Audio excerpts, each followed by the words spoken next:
আমি আসলে এই মুহূর্তে যেখানে আছি একটা আশ্চর্যজনক জিনিস দেখে আমি দাঁড়ায় গেলাম হঠাৎ করে। এটা হচ্ছে একটা ভ্যান গাড়ি, খুব সুন্দর একটা ভ্যান গাড়ি। এই যে দেখেন গাড়ির মধ্যে এগুলোই কি জিনিস, এগুলো হচ্ছে এই যে উপরে হচ্ছে কাজু বাদাম, তারপরে হচ্ছে আলু বোকরা। এই যে দেখছেন এই জিনিসটা, এই যে এই ভ্যান গাড়িতে আছে এইভাবে খোলা, এই যে খোলা পড়ে আছে।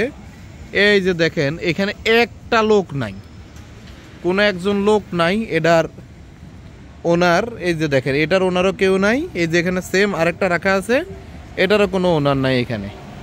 আর এখানে একজন লোকও নাই, যে যার মতন রাস্তা দিয়ে হাঁটতেছে আর চলে যাইতেছে। এই যে এখানে রাখছে, এই যেখানে এখানে আছে এটা গাড়ি, এটা এখানে আছে, অথচ একজন লোক নাই, এটার কোনো ওনার নাই, এটার কোনো বাপ মা নাই। সত্যি কথা বলতে কি, বাংলা কথা। আর রাত বাজে এখন এই যে দেখেন 1:19 AM, তার মানে এত রাতে এই যে দেখেন এখানে সবাই হাঁটতেছে, যে যার মতন করে আসতেছে যাইতেছে।